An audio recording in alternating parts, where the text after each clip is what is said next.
without a goal. Let's see if Polar can do it. Yes, he can. Garthwaite out of the middle, out of the ruck. Snap on the corner. Has put it through for it. Left, I should say, as the ball comes to ground level. Oh, just running in and kicking an open goal. It's as easy as you like when you do it like that. Step around the body by Cooper. Will it go all the way by Cooper? That was perfection. Beautiful kick all the way to the top of the goal square. Big fly over the back. What they do this time? Ficarelli runs through and he kicks a goal. Handball away to White over the top. They've linked up okay here. They're through the middle of the ground and hitting the deck pretty hard there was Poe. The umpire said, okay, look at the run by White. 25 metres out from goal. Who's going to run onto it? Left foot snap. Beautiful. Draculia. It's going to be a step in the goal square. And Marshall says, thank you very much. Oh, push. Oh, come on. Line skipped up by Harding. Oscar Harding turns onto the right. Shots at goal. And he's got it. All the ball got the handball over the top. Now they're linking up well. Running into goal here is Sticker who can put it through. Sticker. Vukovic got it off to a teammate. Harding. Shot around the corner. That's a great kick. One dribble in the favour of Rory Bailey, who goes off the ground. Is it just going to fall short? It might have gone through. It has. And it's intercepted by Lily McDonald. Sends it goalwards and might bounce it through. It has. Simon Flexen in here.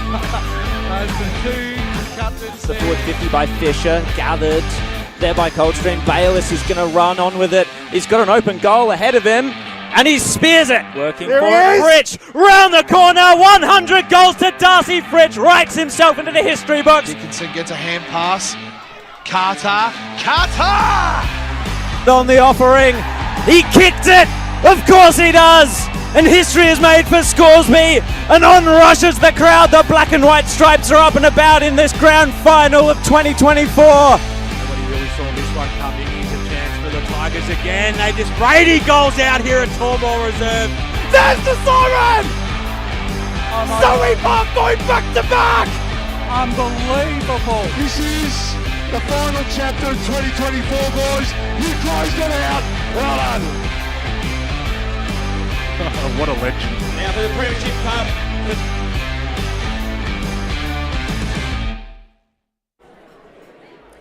Good evening and welcome to the 2024 Chandler Medal Night. Fantastic to see everyone in the room, a great representation from all clubs this evening. We've certainly witnessed plenty of high quality football and netball throughout the 2024 season, and the recent grand finals have been no exception, with superbly being run by our host clubs and host venues. Just one more weekend to go with the Premier Division men's grand finals this Saturday out at Bayswater Oval. The big decider in the senior competition between Balwyn and East Ringwood, and 2 powerhouses of the league returning to the big stage, which we're very happy to see. I'm Ryan Long, Media Manager with the league, as well as your MC for this evening. Before we do get started with the awards, I would like to begin by acknowledging the traditional custodians of the land on which we gather and pay our respects to their elders past and present. We extend that respect to all Aboriginal and Torres Strait Islander people here today. Just a couple of general housekeeping items to touch on before we start. First of all, if we could have all people in the room to switch your mobile phones to silent. No smoking or vaping in the building, outside only, and the toilets are located in the foyer near the top of the stairs, which I'm sure you would have seen when you arrived. Tonight, only the winners of each division will be presented with an award.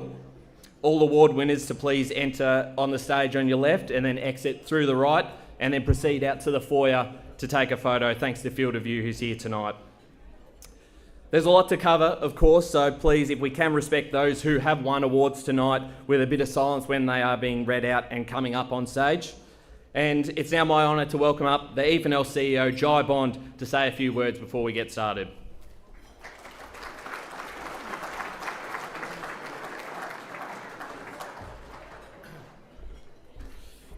Thanks, Ryan.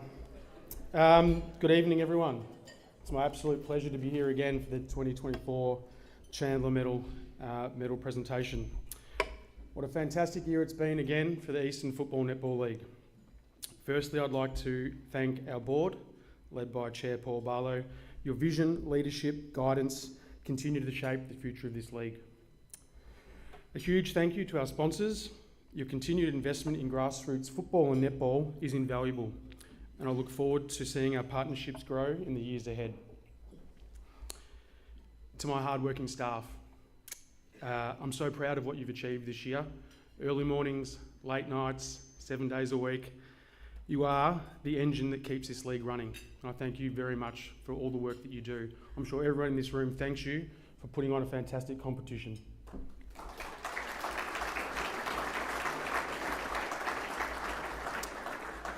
I'd like to make special mention to Kirsty Jamison for the amount of work you've done in putting on this event.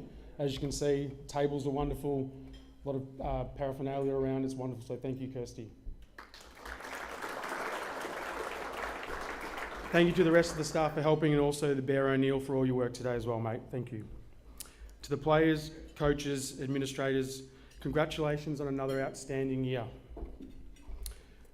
A special mention must go out to our volunteers and all the work you do. Running water, managing teams, and everything in between.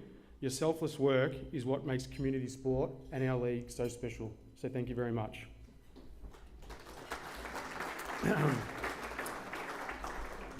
Season 2024 have seen sustainable growth again in the Eastern Football Netball League.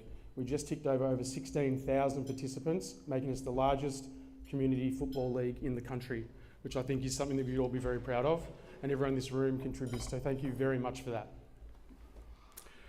We've seen exceptional growth not only in football, in netball, and our junior programs. I'm super excited about what the future holds for our league. Tonight we celebrate not only individual success and the winners, but the collective success of our entire league. We've built something special here.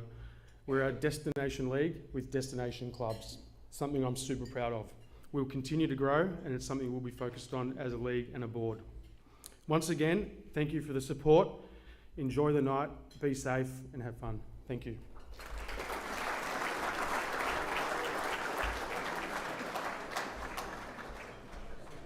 For the first set of awards, I'd now like to welcome up the EFNL Chairman, Paul Barlow, to the stage to say a few words.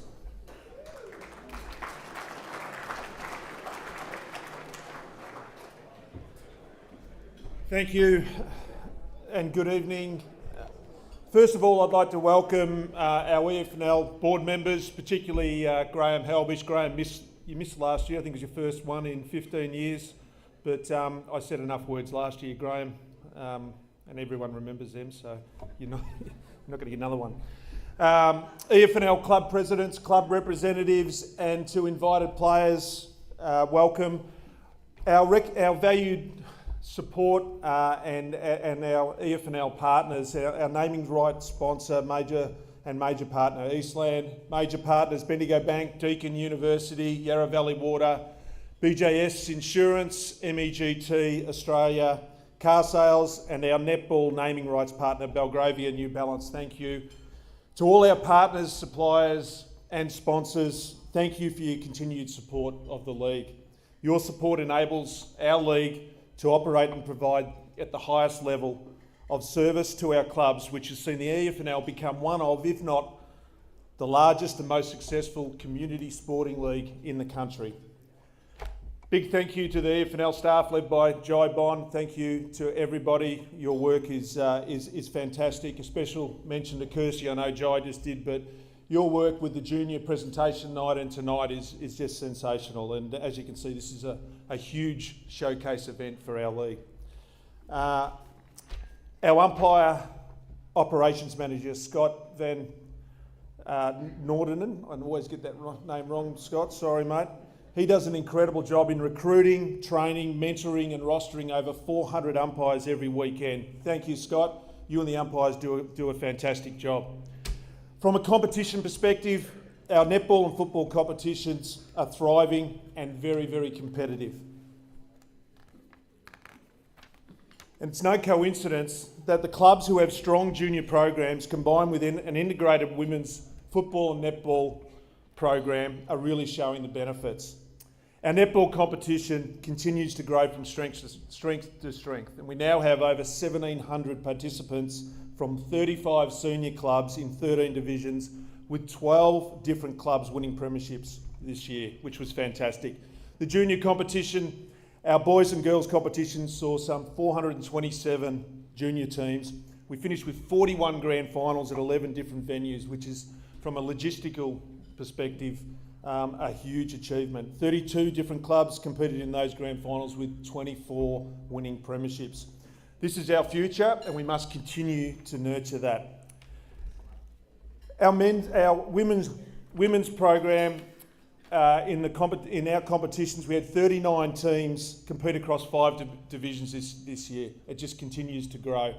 And a big congratulations to Park Orchards, Surrey Park, Mooroolbark and Furniture Gully for their premiership seasons in the women's divisions 1 to 4. And in a massive result this year, South Croydon won the Premier Division premiership, knocking off the previously dominant Eastern Devils, who had won the previous 2 premierships. So congratulations to both of those sides. With no promotion in the men's division this year, we saw for the first time we had 3 teams that won back-to-back senior premierships, Surrey Park, Boronia and Mitcham, going again this year, which is a fantastic achievement by each club. Scoresby, well done to Scoresby, claiming their first premiership since 2006, and they start their quest to climb back up the divisions. Surrey Park, who were on their knees some years ago, are now a Division 2 club, so you must all be very proud, and congratulations to you. To Flash and Clarkey at Boronia, 2 of the very best in our league over many, many years. It's great effort to keep your boys focused 2 years in a row, and well done on being promoted to Division 1. Mitcham President Matt McCubbin and the senior coach Neil Winterden, who have now partnered for 4 senior premierships at Mitcham and guided them back to the top tier, which is an enormous effort from Division 3 and having the no promotion last year. It's going to be great to see Premier Division footy back at Walker Park next year, so congratulations to you. And in Premier Division, our grand final this week, it's a culmination of one of the tightest seasons that we've seen for a long, long time. Best of luck, East Ringwood, President Matt Crowell, Coach Ben Osborne, who have all 3 sides playing off this week, so that's a great achievement. And to Balwyn, President Vin O'Halloran and Senior Coach Brenton Sanderson, we hope it's a cracking grand final. But tonight's about recognising the individual efforts on the court and on the field. So please give each and every award we are presenting the respect they deserve, and have a great evening. Thank you.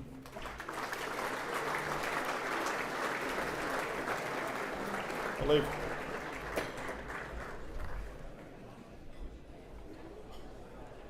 Thanks, Paul. We're going to get started right away, and we're going to start with the netball competition, the New Balance Netball Division 6 to 12 Best and Fairest Awards for season 2024. We're going to start with the Division 12 Best and Fairest and the minor placings on 11 votes each. Kira Peters from Scoresby, Paige McCauliffe from the Waverley Blues and Amanda Joseph from East Burwood. On 14 votes we have Anna Middle from the Waverley Blues, and the runner-up with 15 votes from Scoresby, Brooke Dimitrov. So the winner of the Division 12 Best and Fairest with 23 votes from Montrose, Tammy Hall.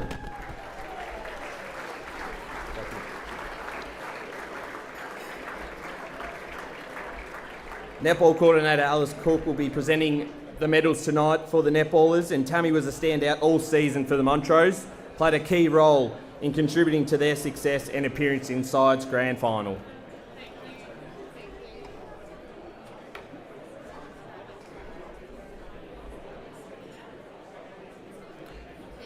And now for the Division 11 Best and Fairest. On 14 votes from Churnside Park, Amy Schroders. On 15 votes, Sophie Haddock from Ringwood. 16 votes, Madison Smith from Ringwood. 17 votes, Maya Bruni from South Belgrave. And the joint winners tied on 23 votes from Boronia and Montrose, Jess Mulholland and Mandy Bell.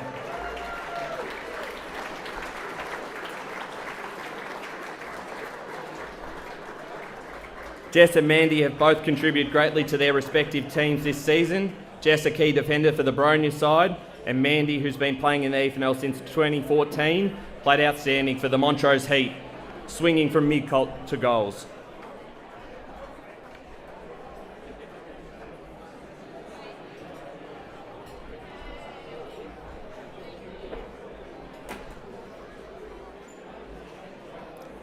And now for the Division 10 Best and Fairest. Starting with the minor placings, all tied on 13 votes, we have Caitlin Grimmett from the Basin and Olivia Nation from the Croydon North Emlock. With 15 votes from Kilsyth, Courtney Ines, and equal runners-up with 16 votes from Sylvan and Montrose, Amy Favey and Rebecca Gorfine, which makes the winner of the Division 10 Best and Fairest with 19 votes from Heathmont, Thiloka Vidyaratna. A wonderful season demonstrating strong skills across the court for Heathmont, whether in centre, connecting her team from defence to goals, wing attack with dynamic movements to hit the circle edge. A fantastic season for Thiloka.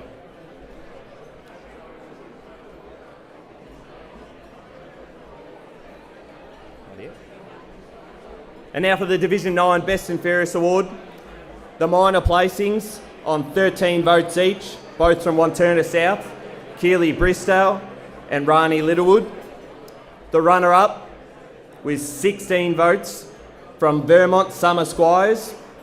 And the winner with 20 votes, the Division 9 Best and Fairest from Montrose, Kate Knott. Kate was instrumental for Montrose Storm this season, leading from the front in goal attack, scoring 164 goals this season. Her accuracy under the post was fantastic, along with her ability to swing in the mid-court and even in defence. Congratulations, Kate.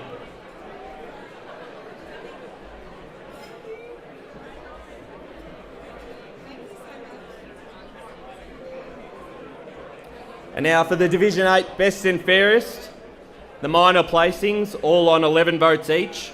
Tegan Ryan from Upper Ferntree Gully, Lasidi Miskin from the Waverley Blues, and Hannah Smart from Whitehorse. With 12 votes, also from Whitehorse, Bronte Bilston Gawley.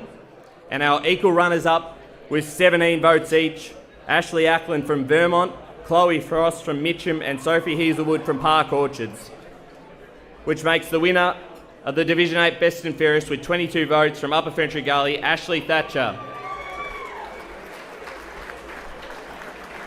Strong in defence, Ashley proved to be a challenge for her opponents, quickly reacting to their movements and confident to go for any ball. Combined with her drive down the court in transition, Ashley was certainly a standout for her team and division in 2024. And now for the Division 7 Best and Fairest, the minor placings. On 11 votes, we have Caitlin O'Reilly from Warrandyte. Tied on 12 votes, Gabriella Hatch from the Waverley Blues and Darcy Clark from Warrandyte. Our equal runners-up with 14 votes each, Ashlyn Bear from Vermont and Mackenzie Lee from Lilydale, which makes the winner of the Division 7 Best and Fairest with 18 votes from Vermont, Erin Heinsohn.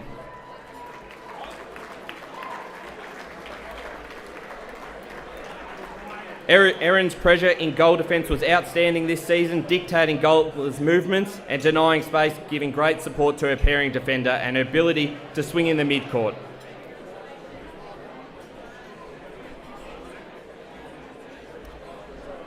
And now for the Division 6 Best and Fairest, starting with the minor placings. All tied on 12 votes, Sally Moss from Montrose, Cameron Disney from Park Orchards and Amber Toot from Vermont. With 13 votes from Mitcham, Alana Anderson, and on 14 votes, Emily Orell from Mitcham, which makes the winner of the New Balance Netball Division 6 Best and Fairest, all tied on 18 votes from Baldwin and Park Orchards, Chloe Brown and Chloe Northcombs.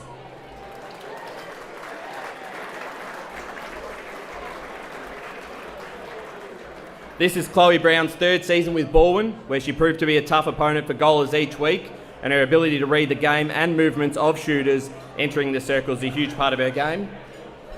And Chloe Northcombs, an outstanding goaler for Park Orchards, an incredible 407 goals this season throughout the home and away and final series. Congratulations to both our winners.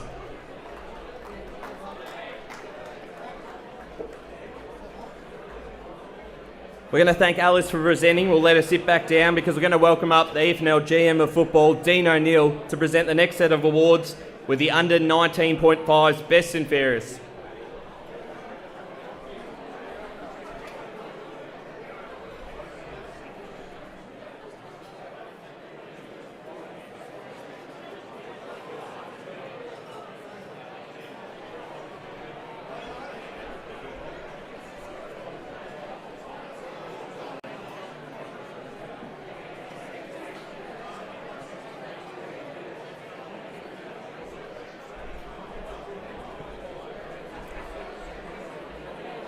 We're going to continue now with the Under 19.5 Division 4 Best and Fairest Award.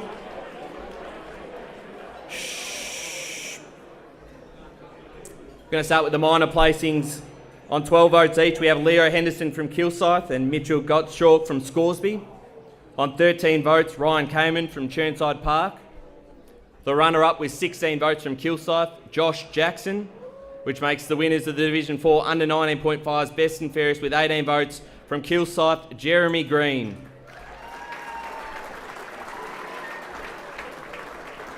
A fantastic season for the Kilsyth captain, undefeated in 2024 and celebrated the premiership last weekend.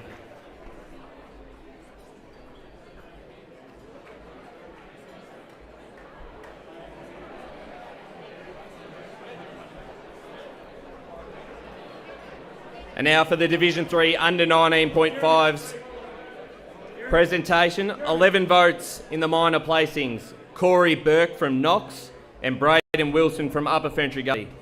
With 12 votes from Ferntree Gully, Liam Connolly. The runner-up with 13 votes from Donvale, George Creed, which makes the winner of the Under 19.5's Best and Fairest, also from Donvale, with 23 votes, Luke Mariner.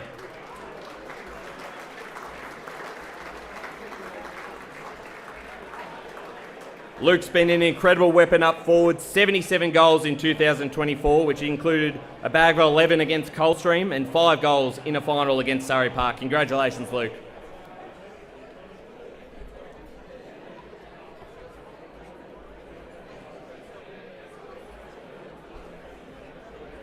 Let's move on to the Division 2 Under 19.5's presentation.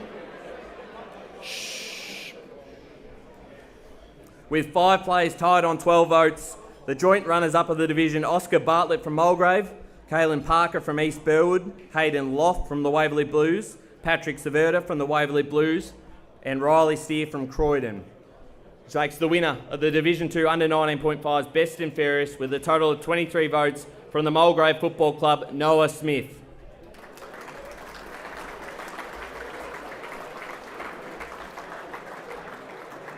Noah's had a great year for the Lions, listed in the best 14 times from a total of 15 games, and has played an integral role in the side's great season, making a preliminary final. The Division 1 Under 19.5's Best and Fairest, starting with the minor presentation placings. Tied on 12 votes each, Ty Ridley from Park Orchards and Liam Walker from North Ringwood. With 15 votes from Park Orchards, Hayden Campbell, and the Division 1 runner-up from South Belgrave with 21 votes, Roger Mazzone, which makes the winner of the Under 19.5's Best and Fairest of Division 1 from Beaconsfield with 29 votes, Marley Appleyard.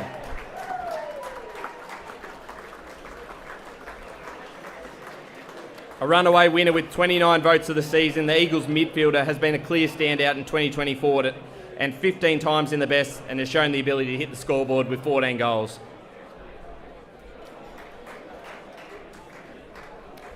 And now for the Premier Division Under 19.5 Best and Fairest. The minor placings. Tied on 14 votes, Tate Scrivenos from Rowville, Ryan Webster from East Ringwood. On 15 votes, Denzel Tolan from Berwick. 16 votes, Felix Seymour from East Ringwood. The runner-up, with 19 votes from Blackburn, Dante Cotroneo, which makes the winner of the Premier Division Under 19.5's Best and Fairest with 21 votes from Noble Park, Luke Molinaro.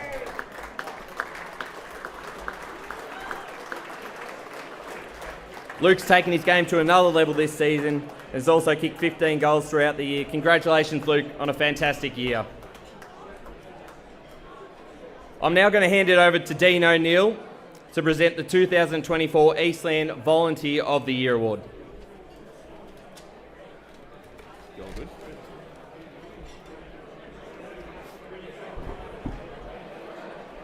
Thanks, Ryan. Sorry, a bit of shush, please. Sorry. Thank you. It gives me great pleasure tonight to present again the second annual Volunteer of the Year award. proudly sponsored by Eastland. We thank Eastland for their contribution and also Jody Murphy's involvement in the award. As we know, volunteers are the backbone of all our clubs. They're the ones who are there first thing in the morning, putting stuff out, putting the goalpost padding on, packing water, putting people out, setting up, helping out throughout the day. They're also the ones who are there last, also packing up, cleaning up. In a time where we're all time poor, volunteers and volunteerism is a major part of all clubs. And it's increasingly important for the long-term sustainability for all of us.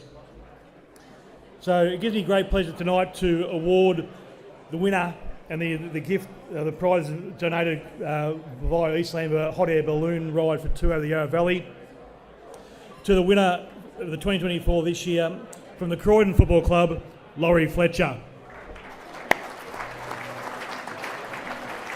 I'm Laurie Fletcher. My name's Laurie Fletcher. I've been with the club for 74 years.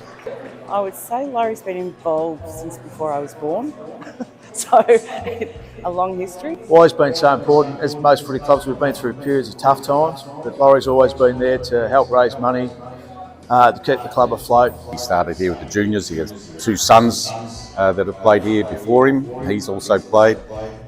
He's carried on being involved, contributing to the club on the committees, doing raffles, anything that he can do for the club. He's the first person to put up his hand. He's willing to do anything you ask him to, whether it's pick up stock from Thomastown or take jumpers to get repaired, sell raffle tickets and memberships for me. So, if I need someone to help me with something, I can know that Laurie's always there and he's always happy to help.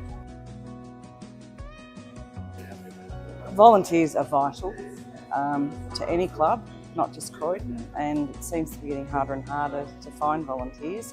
Never takes a back step or waits for somebody else to do it. He's always on the forefront, ringing, what can I do? If there's a new incentive comes up, he's the first person to say, can I be involved in that? That's the sort of person that every club wants, and luckily we've got one with him.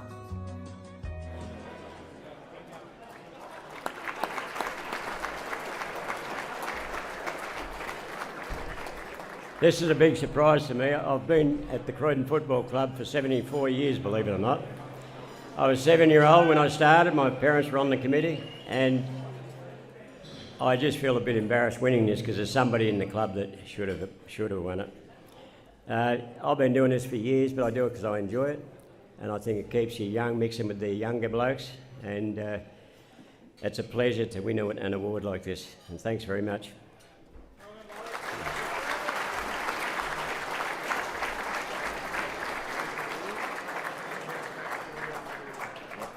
Thank you.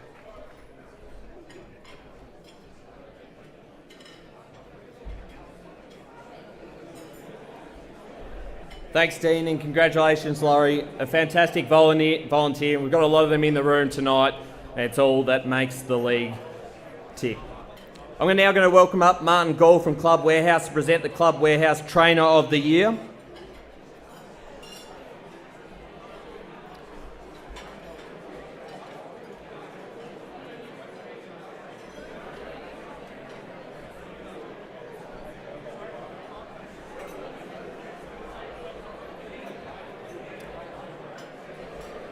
For the Club Warehouse Trainer of the Year. Thanks, guys. The winner of the Club Warehouse Trainer of the Year from the Donvale Football Club, Kelly Bowen. Kelly has been the head trainer at Donvale for more than 10 years and has managed all players and staff in a caring and enthusiastic way. Kelly is dedicated and committed to her role and the club. On Tuesday, the 4th of June this year, Kelly was at the club early preparing for senior players to arrive for training when she was notified that a junior volunteer who was helping set up with training had collapsed in the middle of the oval. Kelly immediately grabbed the club defib machine and met 2 junior coaches who were also present. Between the 3 of them, they began CPR on the patient who was unresponsive. With the boys undertaking CPR and Kelly using the defib machine, they continued until the paramedics arrived. Approximately 40 minutes later, the patient had the ability to breathe and his heart was beating without assistance.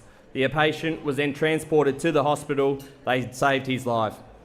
Kelly, along with 2 junior coaches, undertook this amazing act while managing to keep parents, young players, all calm and managed in a very traumatic situation. The volunteer has made a full recovery and returned to his role as the runner for his junior team just 4 weeks later. A big congratulations to Kelly, a true hero and a very deserving winner of this award.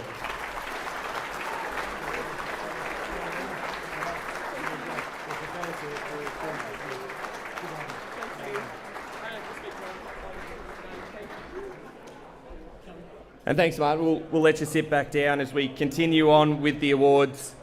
We're now going to welcome up EFNL board member Kathy White to present the next set, the Women's Deakin University Divisions 1 to 4 Best and Fairest Awards.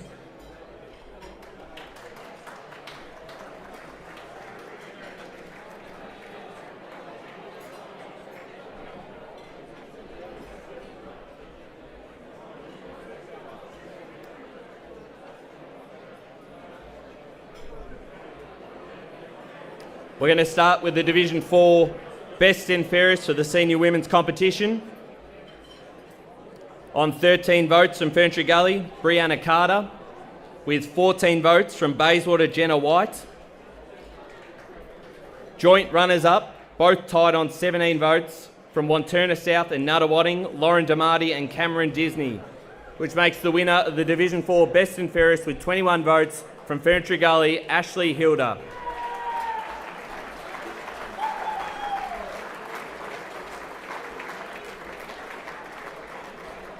Ash has done it all this year in Ferntree Gully's return to the senior women's competition. Premiership captain with the club this year, kicked 15 goals in just 13 games and was vital again on grand final day in a tight contest. A very well-deserving winner. Congratulations, Ash.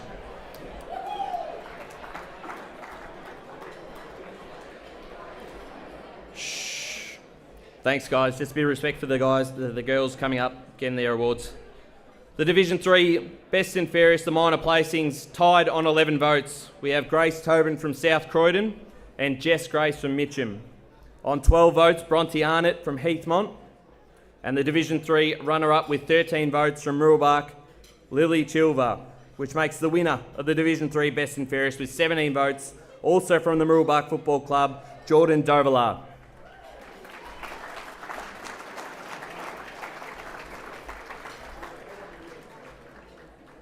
A fantastic season from Jordan, a leader on and off the field in the best of the Mustangs almost every single week. She's been a key reason why the side was able to continue their success from last year in a new division where they were crowned premiers for the second consecutive season. Congratulations, Jordan. And now for the Division 2 Senior Women's Best and Fairest. The minor placings tied on 14 votes each. Stephanie Peacock from the Waverley Blues and Chloe Jones from Montrose. With 15 votes from Berwick, Alari Melcoon, and the Division 2 runner-up with 16 votes from Surrey Park, Mia Kolinick, which makes the winner from Blackburn on 20 votes, Mia Chadwick. It's 2 in a row for the Blackburn midfielder. Mia's had another sensational season for the club and has finished the season in great form to write themselves into the record books.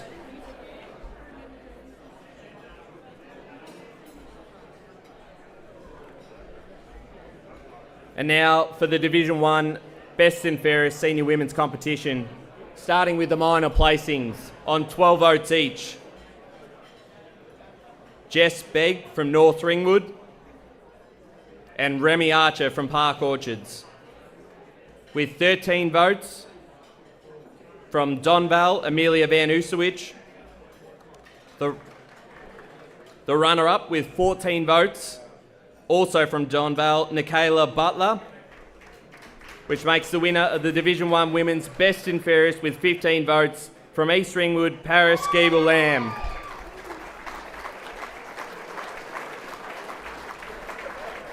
Coming up a division this season, Paris has gone from strength to strength. The Blue Ribbon medalist last year, the gun midfielder, follows the footsteps of teammate Meg Thompson, who won a league Best and Fairest last year. Congratulations, Paris, on another fantastic season.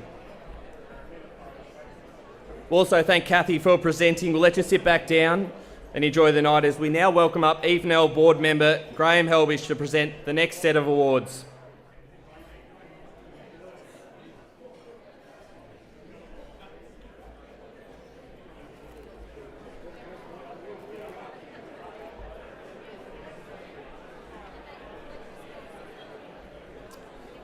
Graham will be presenting the Division 4 reserves competitions, starting with the minor placings. All tied on 9 votes each. We have George Galatis from Whitehorse and Matthew Coughlin also from the Pioneers, as well as Matthew Howard from Churnside Park. On 11 votes, we have Luke Muller from Kilsyth. On 12 votes from Scoresby, Ashton Brunning. And the joint best and fairest winners, both tied on 16 votes from Churnside and Whitehorse, Lockie Eagleton and Maverick Lead.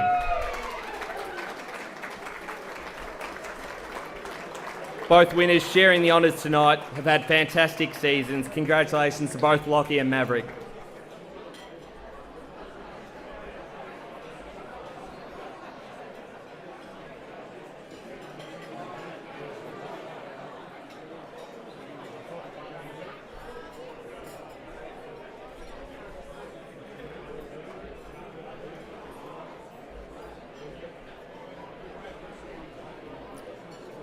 And now for the Division 3 reserves, best and fairest. All tied on 10 votes each. Brandon Kapakalakis from Donvale, Dan Kellerup from the Oakley District Football Club, Kyle Medges from Knox, Ty Christensen from Ferntree Gully, and Zane Radin from Sylvan. The Division 3 reserves runner-up on 14 votes from Warrandyte, Luke Saunders, which makes the winner of the Division 3 Reserves Best and Fairest Award with 15 votes from the Upper Ferntree Gully Football Club, Ben Ward.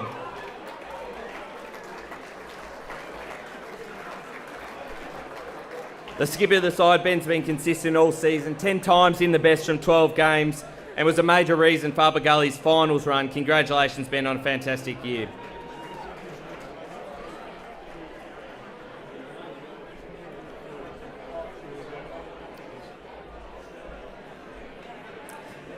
And now for the Division 2 Reserves Best and Fairest.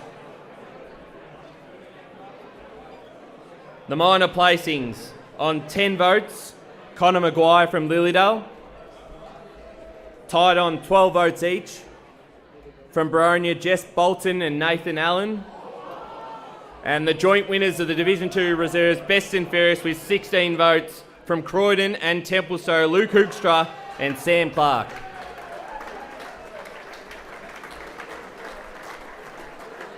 Two great winners of the award. Luke has crossed over from Kilsyth this season, has played both reserves and senior footies at the Blues this year, while Sam Clark celebrates a very successful season, a consistent performer for the Dockers and a very deserving winner. Congratulations to both.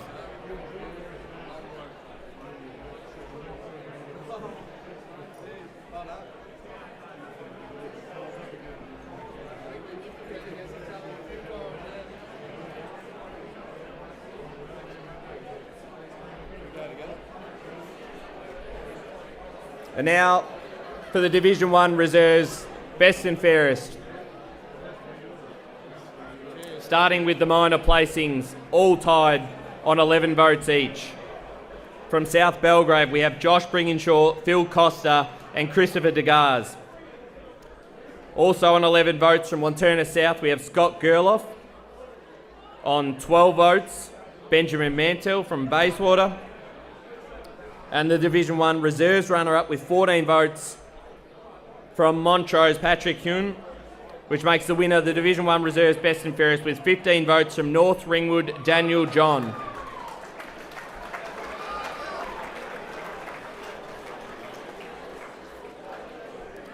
Daniel's experience proved very valuable for the Saints side this season, played all 18 games and kicked 11 goals and now celebrates a great Best and Fairest win. Congratulations, Daniel.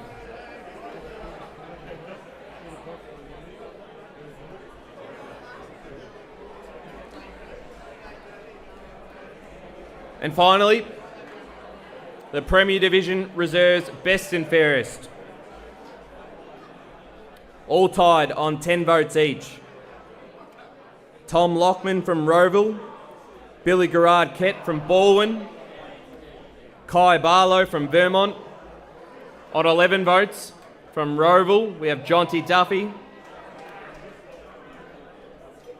And on 12 votes, tied the joint winners of the Premier Division Reserves Best and Fairest from Doncaster East and Blackburn, Jaden Phillips and Joel Holloway.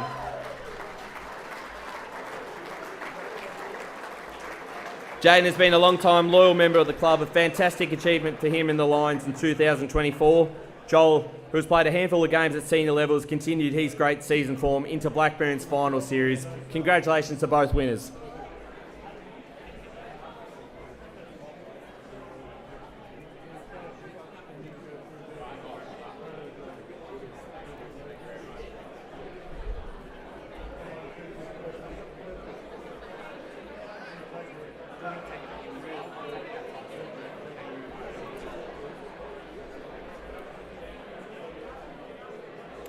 We're going to move on to the Vets Best and Fairest Awards, starting with the women's Vets.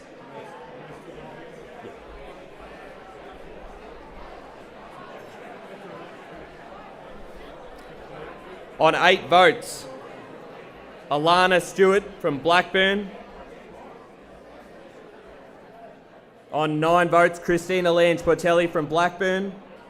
A joint runners-up with 9 votes from South Belgrave, Anika Carr and Kate Kadanak, which makes the winner of the Deakin University Women's Vets Best and Fairest with 13 votes from Ruhlbach, Fong Nguyen.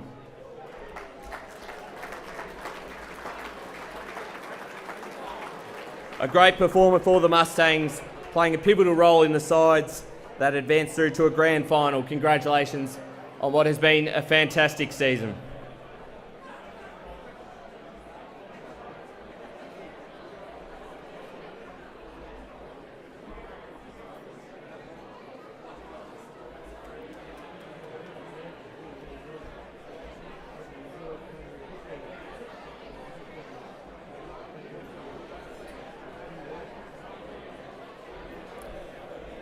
We have one more award before we go to dinner, and it's the BJS Vets, starting with the minor placings on 7 votes each.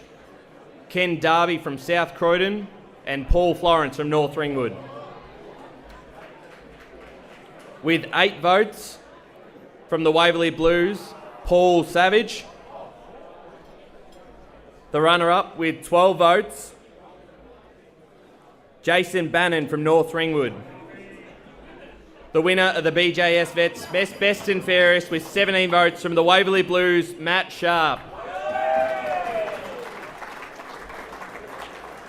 Well known around the league, Matt was in the best in 8 out of 9 games he played this season, including the side's grand final against North Ringwood. A clear runaway winner in the Best and Fairest. Congratulations, Matt. Also thank Graham for presenting. We'll let you sit back down as we're about to serve dinner, but before we do, we're going to take a quick look at the round 4 leaderboard in the Chandler Medal.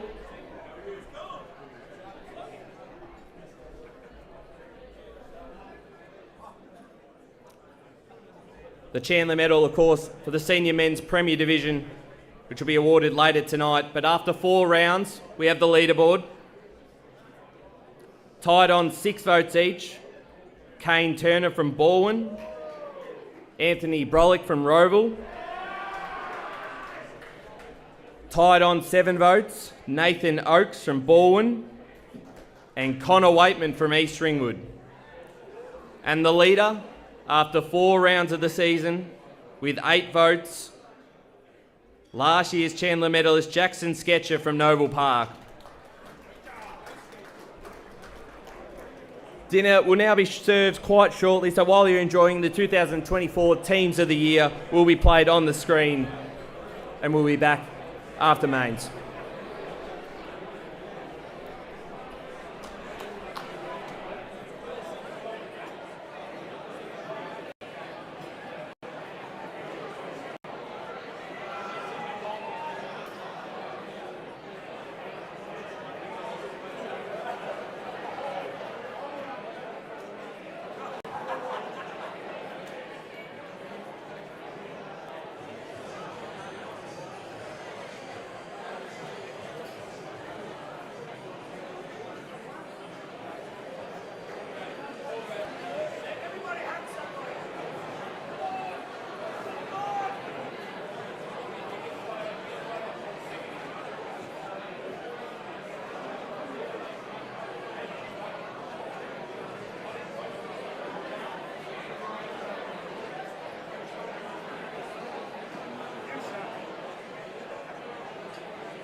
if we can start getting everyone to make their way back to their tables. We're about to start in just a couple of minutes.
Thanks, everyone.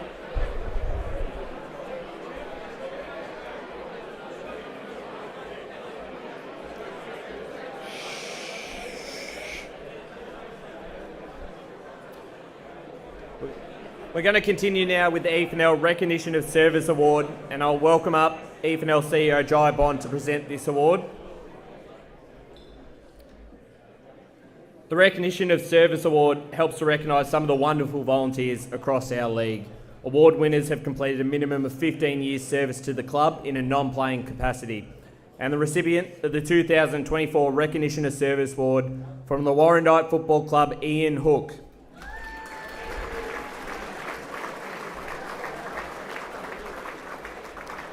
With a remarkable 60 years of unwavering dedication and service to the Warrandyte Football Club, Ian is a pillar of the Warrandyte community and a living testament to the spirit of service. Ian joined Warrandyte in the late 1950s and since that time has been an integral part of many facets of the football club's operations.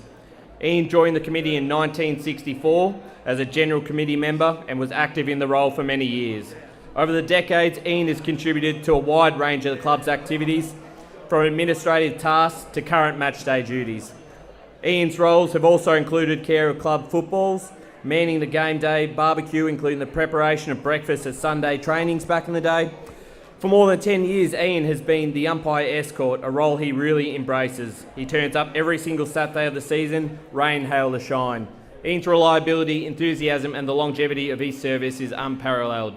For 60 continuous years, Ian has shown unwavering loyalty and made an exceptional contribution. His long-standing commitment has not only ensured the continued success of the Warrandyte Football Club, but has also set a high standard for future generations of volunteers. He's a friend to everyone and is very loved by everyone who knows him. His dedication over 6 decades is a true reflection of the values and spirit of the Warrandyte Football Club.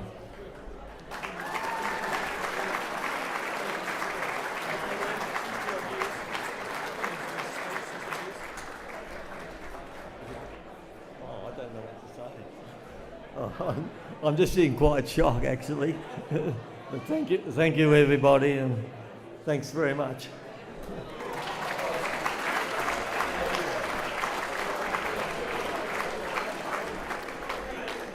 Congratulations, Ian. We'll now move on to the 300 Game Life members, and Jai Bond's going to stay up to present these awards. The following remarkable players have played more than 300 open age official games with the clubs affiliated with the Eastern Football Netball League, and they're very well known around the EFNL community. We'll start with Lee Odermatt from Chirnside Park.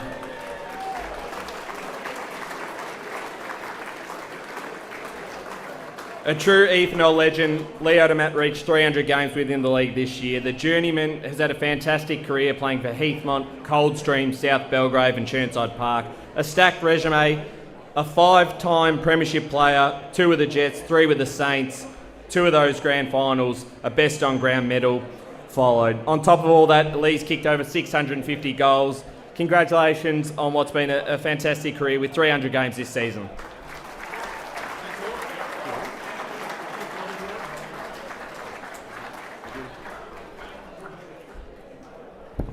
I know the other bloke that's coming up tonight, obviously Boothie, played a lot of footy against him as well over the journey. We're both the same vintage at 42, I think. So, but yeah, no, the league's been a massive part of my life. Obviously, Boothie's been a World Cup player. I've played at a couple, not at Danny Cassette or anything like that. But yeah, I love the comp. Yeah, thanks to obviously all the teammates, the clubs that I play for, South Belgrave, Heathmont, Coldstream and Cherney. I did retire at the end of 22 for about a month and got talked into coming 2 streets down from the house. So it's been a good little reprieve and yeah, love the league. So thanks very much. Appreciate it. Thank you.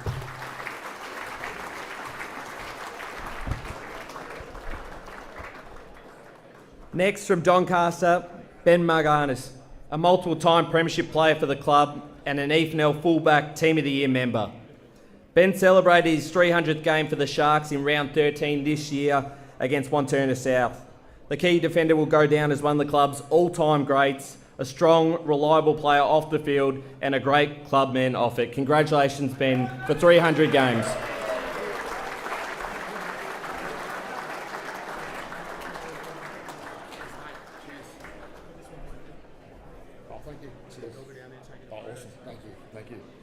I'll be short and sweet, but I'd like to thank the Doncaster Footy Club, obviously, especially Chris Anarkis, Coleman, all the players I played with, my brother Michael, Dad, and all the boys there. Yeah, thank you. That's it. Thank you.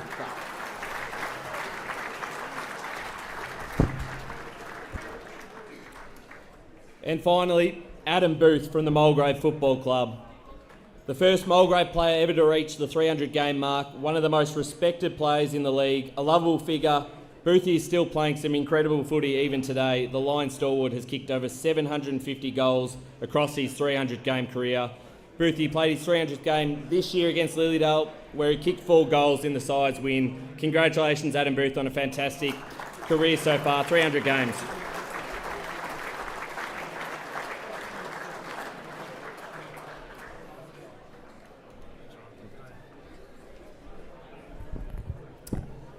Well done to Ben and Lee.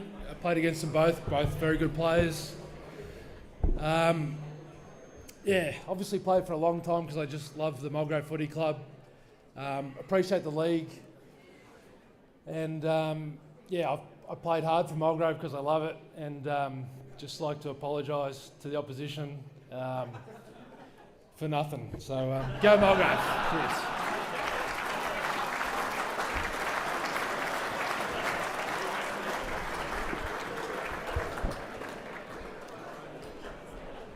And thanks, Jai, for presenting. We'll let you sit back down as we welcome up Alice Cook, Netball Coordinator, to present the next set of awards, the New Balance Netball Divisions 1 to 5 Best and Fairest Awards.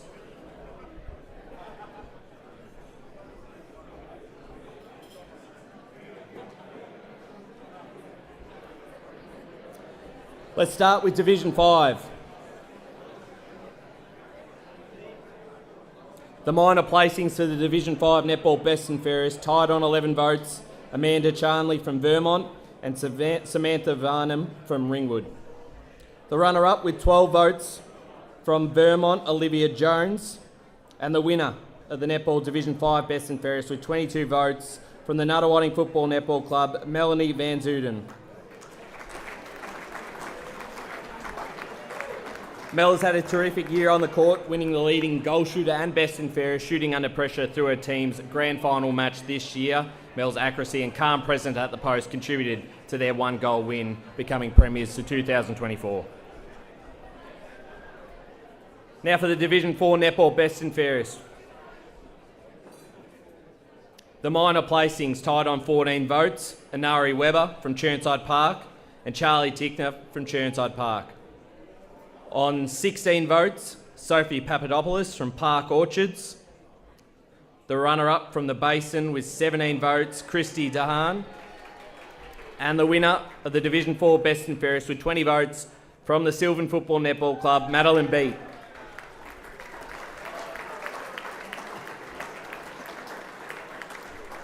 Having only missed 2 matches in the home and away season, Madeline was strong in defence. She showed grit and determination on the court, shutting down her opponent's movements and entries to the post. Combined with her willingness to go on every ball and strong competitive rebounding, we congratulate Madeline and Sylvan for a fantastic season.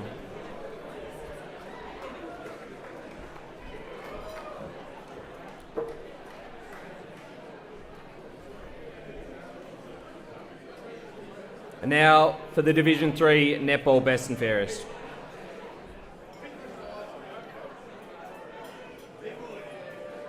The minor placings. On 12 votes, Isabella Tui from Vermont. 16 votes, Jamila Buchanan from East Ringwood. With 18 votes from the Basin, Bree Kruger. The runner-up with 21 votes from Montrose, Jamie Harris, which makes the winner of the Netball Division 3 Best and Fairest with a total of 25 votes, Jamie Tuff.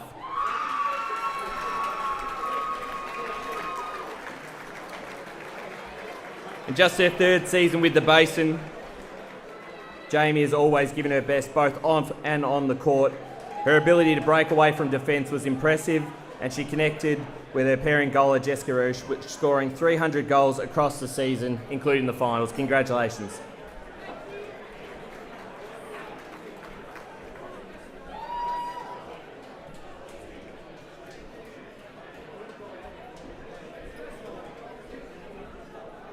We're going to make a move to the Division 2 Netball Best and Fairest. The minor placings. On 12 votes each, Grace Hartman from Vermont and Rachel Isles from Knox. The joint runners-up, with 3 players all finishing on 15 votes from Bayswater and the Glen Waverley Hawks, Ava Van Leemput, Taylor Werner and Brittany Tate. Which means the winner of the Division 2 Best and Fairest with a total of 17 votes from Knox, Jennifer Gardner.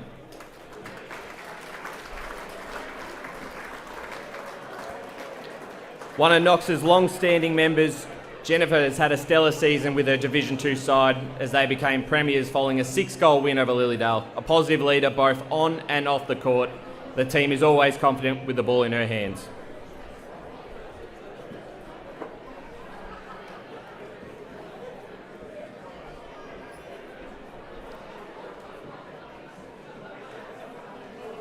The Division 1 Netball Best and Fairest. Starting with the minor placings, tied on 14 votes each.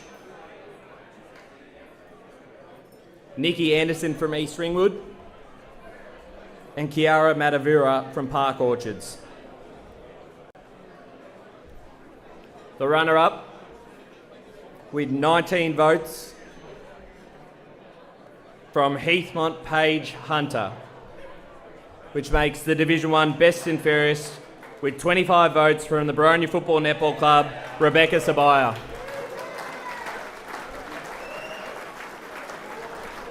What a return it has been for both Rebecca and the Baronia Hawks team, taking out the premiership with a convincing win against Heathmont. Rebecca led from the mid-court all season. Her speed through the court was outstanding, combined with her quick read of the play to feed into the goalers and defensive read. to force a transition. Congratulations, Rebecca.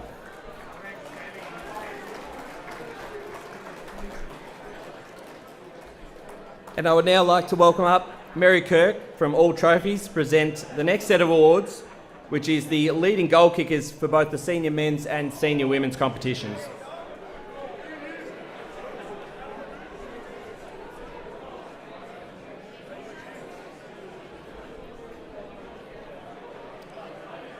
The leading goal kicker for Division 4, we're starting with a fan favourite.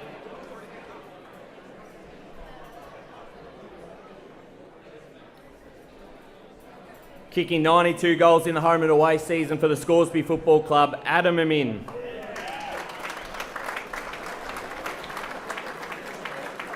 What a season it's been for Adam. First year with the Magpies, a premiership, 92 in the home and away season, 6 goals in the qualifying final against Churnside, and then kicked another 4 on grand final day, including goal number 100 for the season. A huge achievement. Congratulations, Adam.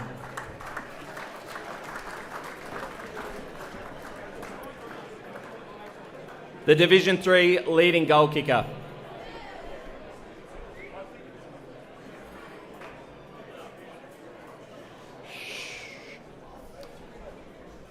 It's rare to have one player kick 100 goals in the season, but we had 2 this year, and the leading goal kicker for Division 3 is Darcy Fritsch from the Coldstream Football Club.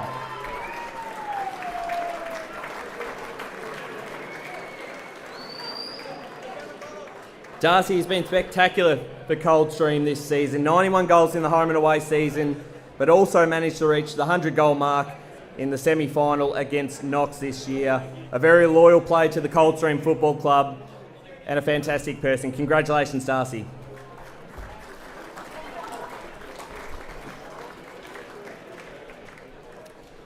And now for the leading goal kick in Division 2 Senior Men's. From the Baronia Football Club, with 50 goals, Joshua Begley.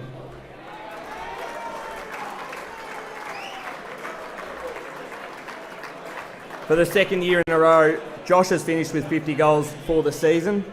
He celebrated his year with 4 goals and a best on ground medal in Sunday's grand final win for the Hawks over the Blues. Congratulations, Josh.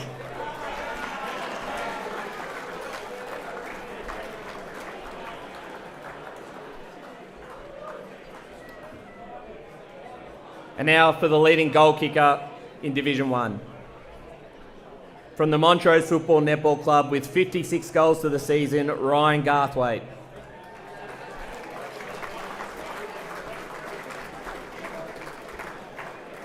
And despite missing the last 5 games of the home and away season, Ryan still finished 10 goals clear, the next best in the leaderboard. Another great year for the Demons key forward, a fantastic season. Congratulations, Ryan.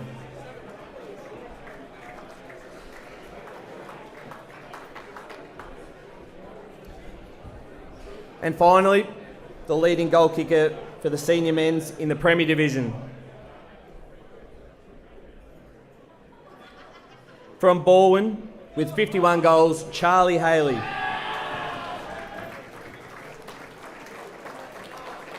Arguably the best small forward in the competition, Charlie finished the home and away season with 51 goals, has led from the front and has played a massive role in leading Balwyn to this year's grand final. Congratulations, Charlie.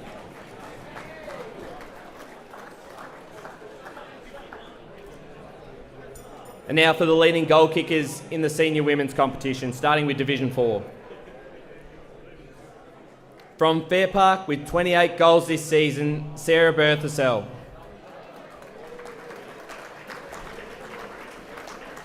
Once again, Sarah has taken out the leading goal kicker award after kicking 26 goals from 10 games in 2023. Another fantastic season, eclipsing that mark, and has been fantastic for the Lions and leading into another final series.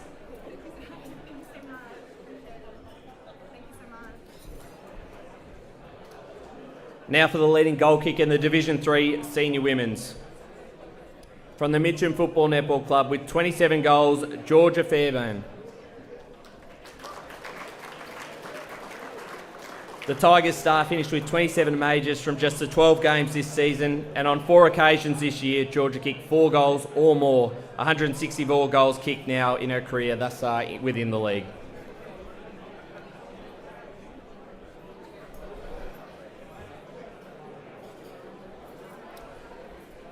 Now for the Division 2 Senior Women's leading goal kicker. With a total of 45 goals from Berwick, Alari Malcoon.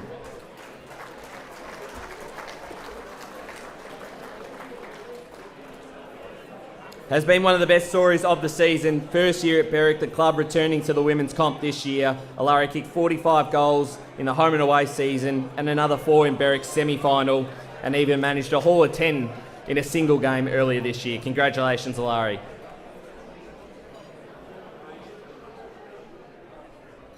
The Division 1 Senior Women's leading goal kicker. From North Ringwood, with 34 goals, Eliza Wilson. An outstanding season from Eliza. On 11 occasions this year, Eliza kicked multiple goals within a game. One of the most reliable set shot goal kickers within the entire competition, and has been a star for the Saints, who made it all the way through to a grand final this year. And finally, the leading goal kicker in the Premier Division Senior Women's, with 46 goals in the home and away year, from the Eastern Devils, Shelley Beggs.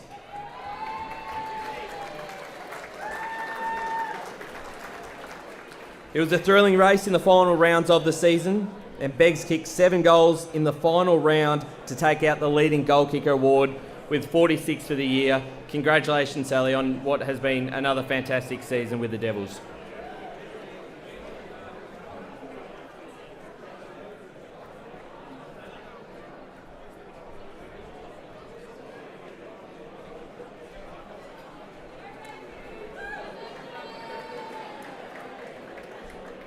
We're now going to move into something a little bit new, the MEGT Rookie of the Year Award.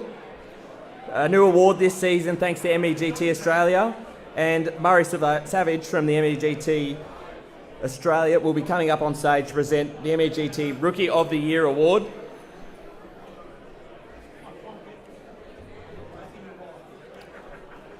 This season, MEGT Australia awarded a player 21 or under in each broadcasted game for their performance. The MEGT Rookie of the Week. All winners entered the running for the MEGT or Australia Rookie of the Year, and we have our 3 finalists tonight.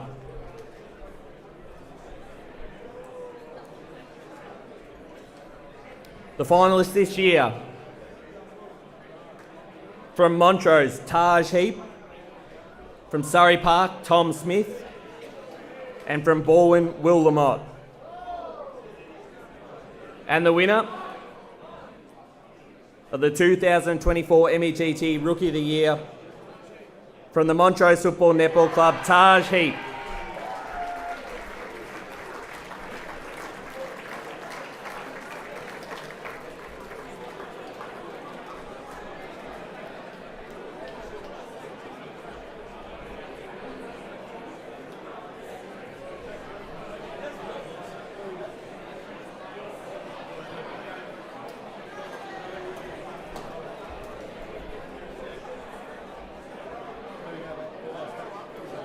Thanks to MEGT Australia, Taj walks away with a $1,000 cheque. And a big thanks to Murray and MEGT Australia for their support this year.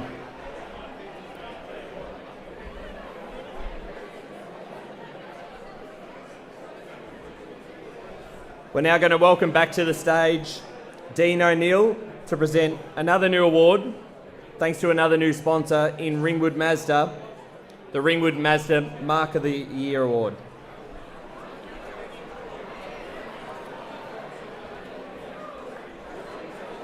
The finalists. Thanks, everyone.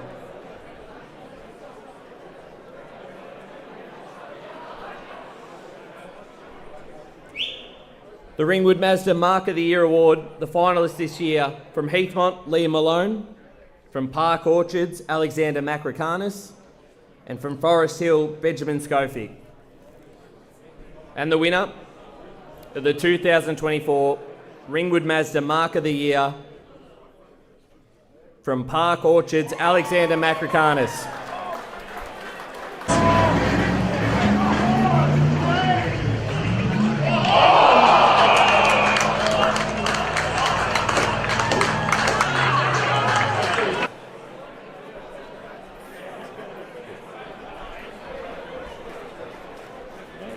That's it. Thanks, Dean.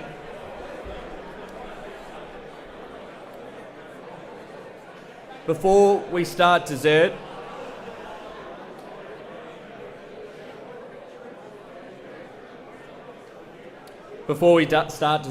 we are going to have a look at the latest leaderboard in the Chandler Medal. The leaderboard now after round 8. On 8 votes, Charlie Haley from Baldwin. 8 votes, Anthony Brolick from Roval. Also on 8 votes, James Below from East Ringwood. 8 votes from Noble Park, Jackson Sketcher. And the leader with 9 votes, Josh Waitman from East Ringwood. Dessert will now be served, and after that we'll finish off with the last set of awards for the evening.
you know.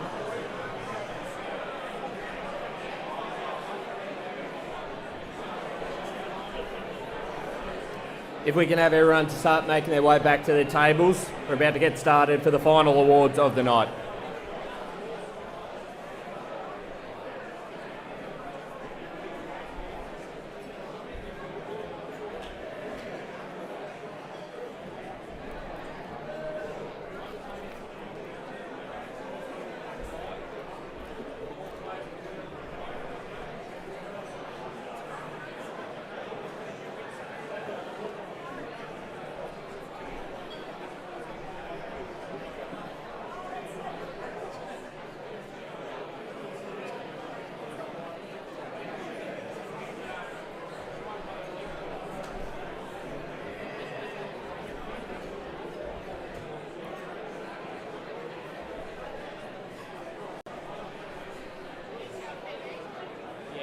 He knows. Off.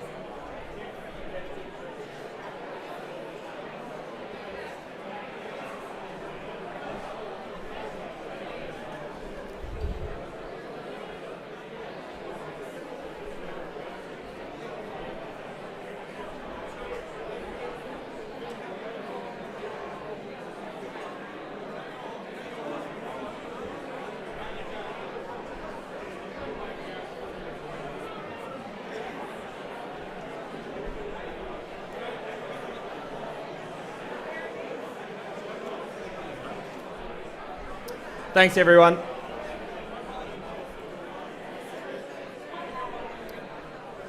We're moving into the final stretch of the evening. Thank you again for your patience across the night. We're going to welcome up to the stage EFNL Chairman Paul Barlow to present the BJS Champion Club Awards. The Champion Club Award is inclusive of senior men's, senior women's football, veterans football and netball.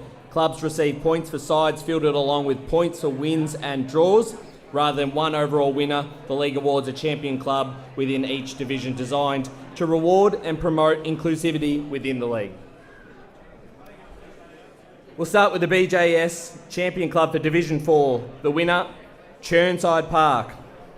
If we can have a member of the Chirnside Park Football Club come up to receive the award.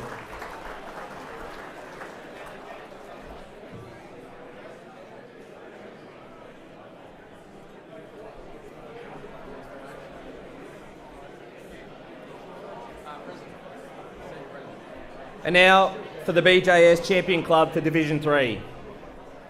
The winner, the Surrey Park Football Club.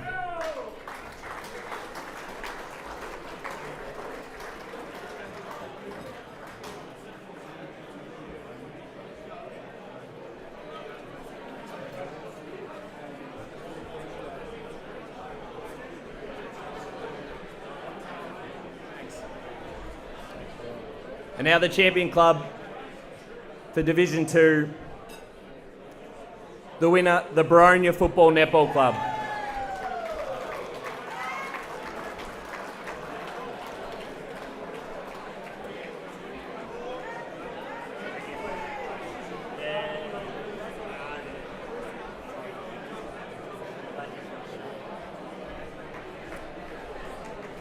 And now the BJS Champion Club for Division 1.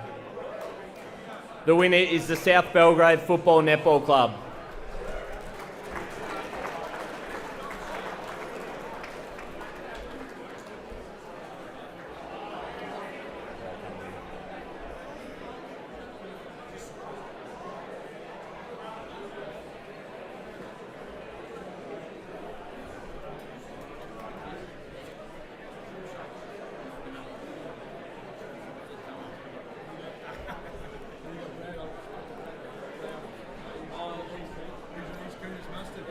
And finally, the BJS Champion Club for Premier Division. The winner is the Blackburn Football Club.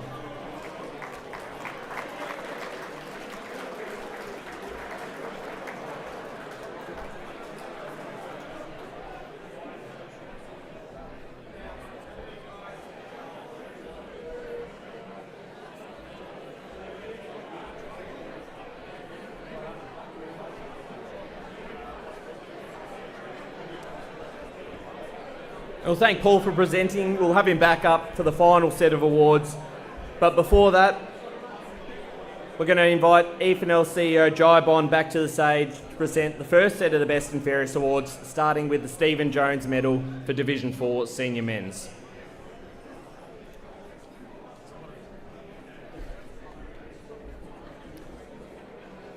We're going to start with the round 7 leaderboard.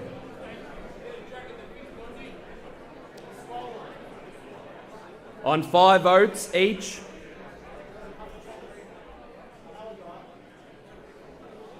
Sonny Doherty from Forest Hill, Rob McDougall from Whitehorse, Benjamin Slattery from Churnside Park, and Adam Amin from Scoresby.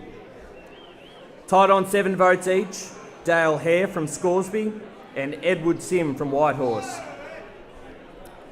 2 votes ahead with 9 from the Pioneers' Andrew Haining. And the leader with 13 votes from Kilsyth, Ryan McNay. And we'll move into the round 14 leaderboard. Starting with the 7 vote getters, Lee Odermatt from Churnside Park, Cooper Frith from Scoresby, and Adam Amin from Scoresby. With 12 votes from the Pioneers, Edward Sim. On 14 votes from the Pioneers, Andrew Haining. With 15 votes, Dale Hare from Scoresby. And the leader after round 14 with 26 votes, Ryan McNay from Kilsyth.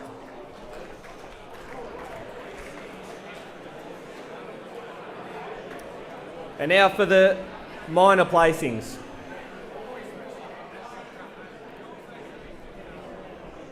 Finishing on 9 votes each, Lee Odermatt from Churnside Park, Cooper Frith from Scoresby, and Sean Curry from Kilsyth.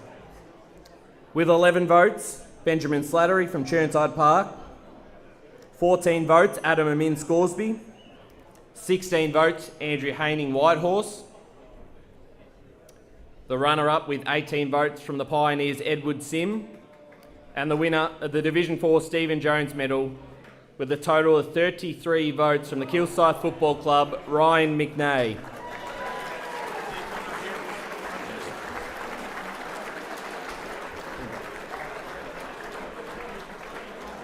A runaway winner, Ryan has followed the footsteps of his father, Gavin. His father, Gavin McNay, who won the Kenneth Wright Medal back in 1994. Ryan's experience and leadership at the Kilsyth Football Club has been outstanding as the club's newest captain and a fantastic player, by far the best player in Division 4 this season, 33 votes. Congratulations, Ryan. Thank you, mate.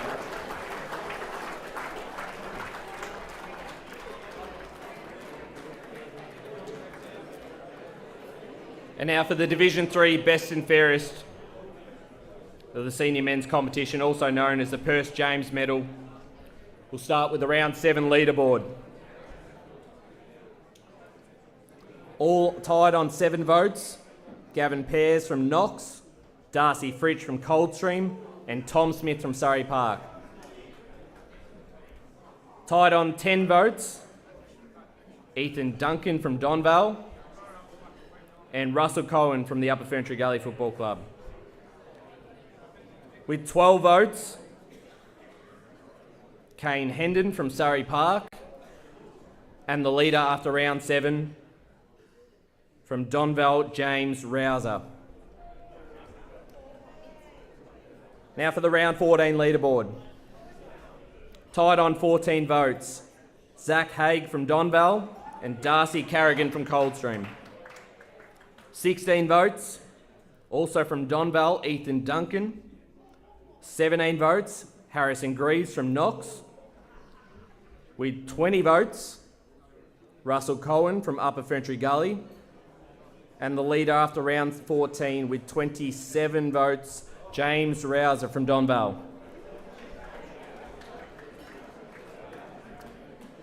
And now for the minor placings in the Perce James Medal, starting with Tom Smith and Zach Haig finishing on 19 votes.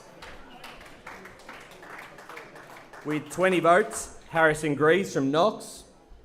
With 22 votes, Darcy Carrigan from Coldstream. The runner-up with 26 votes from Upper Ferntree Gully, Russell Cohen. And the winner of the Division 3 Perth James Medal on 32 votes from the Don Vale Football Club, James Rouser.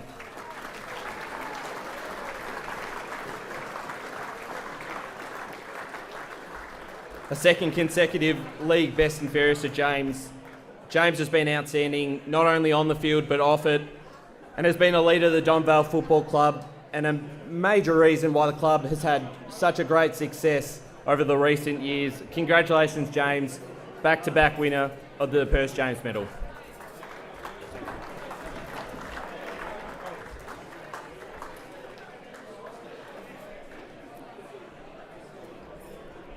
And now for the Division 2 Paul Eadie Medal.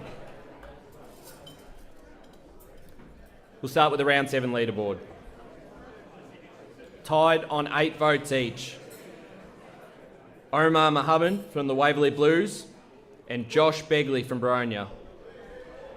With 9 votes, Adrian Ficcarelli from Croydon. On 10 votes, Lin Jong from Mulgrave. And tied on 11 votes and leading after round 7, Mitch Jackson from Ringwood and Mitch Mellis from Boronia. Now for the round 14 leaderboard.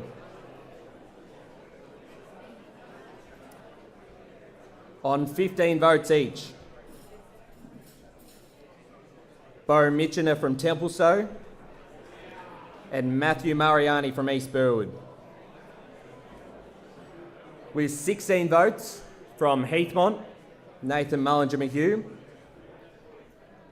On 20 votes, Lin Jong from Mulgrave. And the leader after round 14, with 26 votes, Mitch Mellis, Boronia.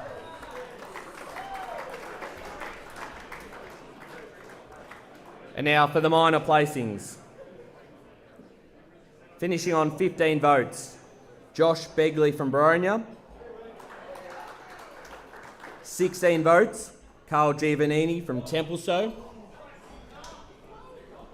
Tied on 21 votes each, Bo Mitchener from Templestowe and Matt Mariani from East Burwood.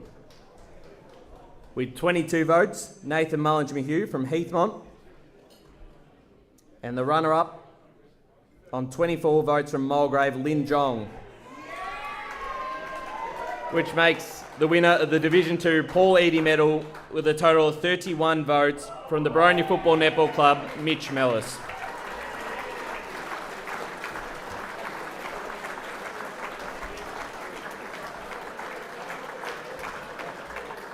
Back-to-back league best and fairest to Mitch, an absolute warrior for the Hawks, averaging 31 disposals in season 2024, and finished the grand final on Sunday with a total of 32 touches in the side's premiership victory. Congratulations, Mitch, on yet another a great season.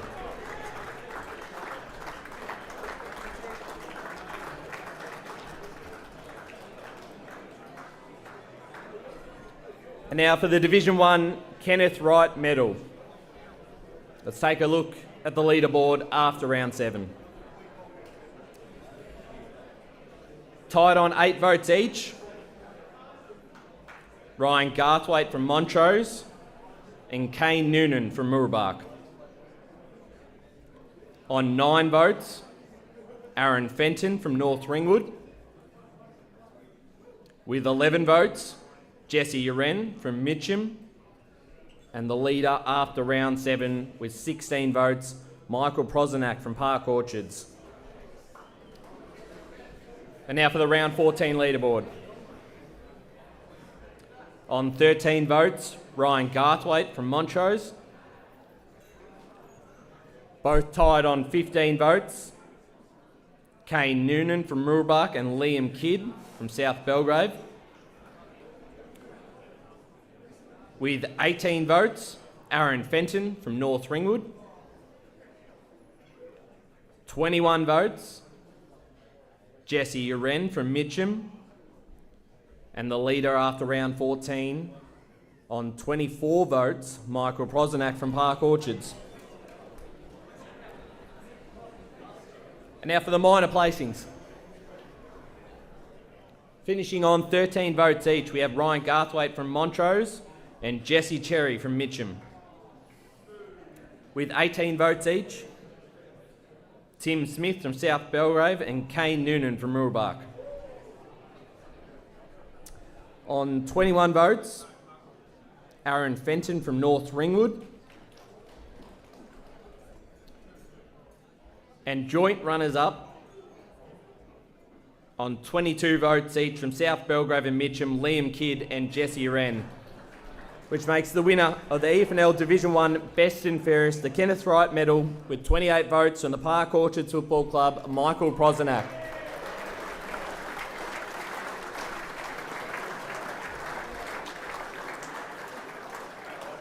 A phenomenal year from Michael, was averaging over 20 disposals and 2 goals per game, has been a key reason for the club's success this season in returning into Division 1 and qualifying for a grand final this year. Congratulations, Michael, on what has been another great season.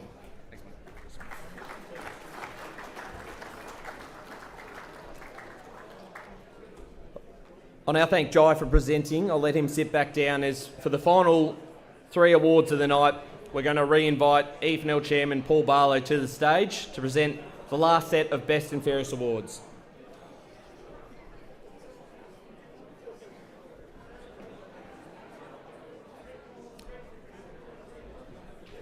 And for the final 3 awards of the night, all 3 Premier Divisions of our senior competition, we'll ask that the winner does stay up on stage for a couple of quick questions.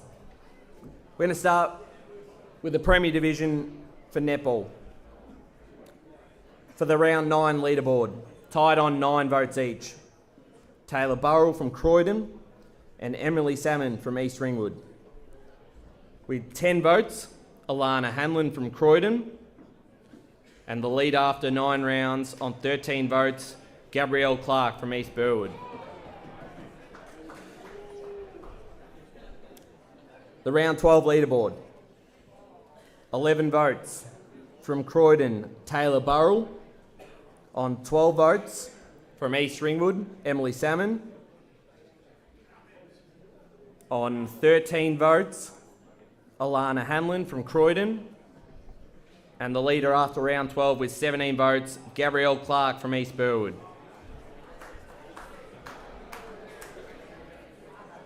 Now for the minor placings.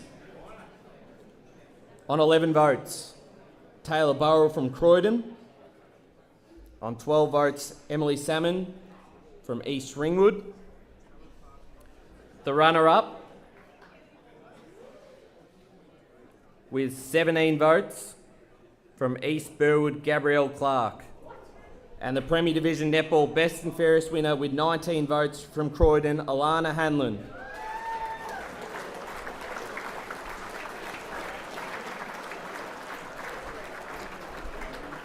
An outstanding year for Alana with Croydon, a 2024 EFNL Netball Team of the Year member, awarded the 2024 Blue Ribbon Medal for her standout performance throughout her team's grand final match despite the loss. A leading goal shooter in the competition with 412 goals during the home and away season and a total of 118 during the final series as well. Congratulations, Alana.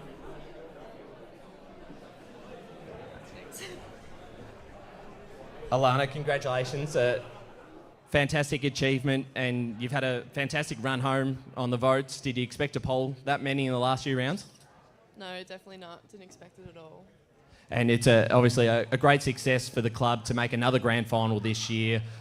Despite not getting the result, I'm sure you're certainly happy with the way the club's gone. And another grand final in Premier Division, it's a big achievement for the club. It is. Disappointing to go down by 1, but it was a good game overall, and credit to Oakley, it was a good game all match. Certainly, and to walk away as well with the Blue Ribbon Medal in a losing grand final is quite rare. So that must have been a nice little bonus. Although you didn't get the win in the grand final, to be judged best on ground must have been a big achievement for you. Yeah, it was a big shock, but yeah, it was really good to win it. Certainly right. I'll let you say a few words if you like. You can thank anyone you like. I just want to big thanks to Croydon. Didn't expect to win it at all, but yeah, and to our girls, we've had a pretty good year, but yeah, that's about it. Thank you. Congratulations, fantastic season. Thanks very much. Thanks.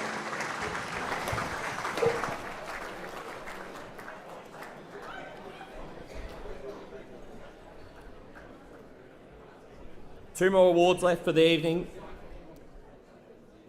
The Deakin University Premier Women's Best and Fairest. We're going to start with the round 5 leaderboard, all tied on 5 votes each.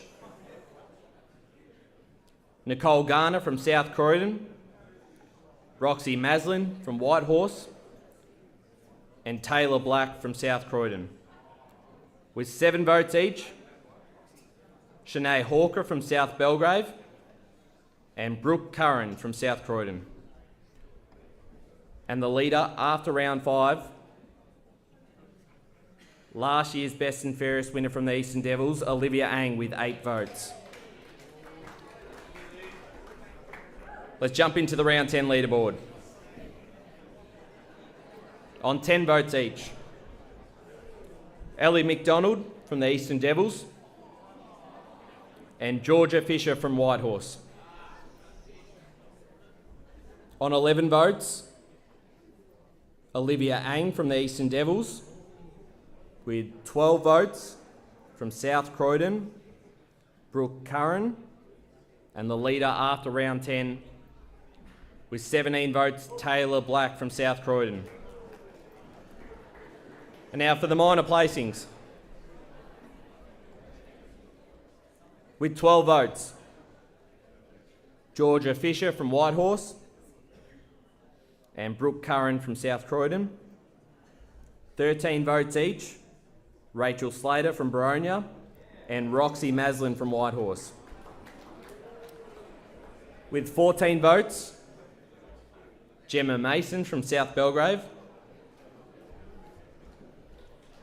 And the runner-up with 16 votes from the Eastern Devils, Olivia Ang, which makes the Premier Women's Best and Fairest winner from the South Croydon Football Club, Taylor Black.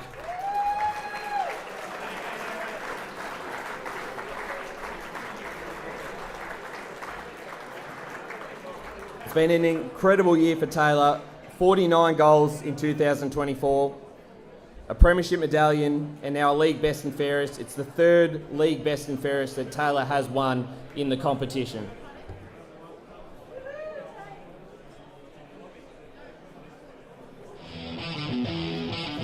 Of course, for the season, the doggies are out here. Gets a kick there. That was by Tanika Martin. Looking for the black direction. She's off and running. Here we go. South pick the first for the grand final. Where's the guns? Where's the guns? And wait for it. Now for the Dogs through Hammersley again. In the direction of a teammate. Up forward. Falls into the hands of Black. Taylor Black takes the mark inside 50. Passed on the right. Decides to go forward. Black's out the back. And she's got it. What a mark. Here we go, what a player. Big time player is Taylor Black. She'll look to play on though straight away. Got players out and a mark is taken.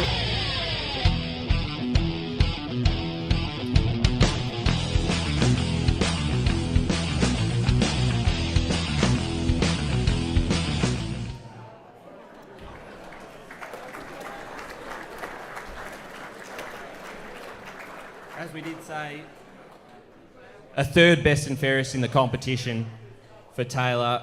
We are going to get into your success as a club this year, but just on yourself first, 3 times tonight as well in Premier Division. Must be a big thrill and really exciting for you. It's really humbling, really.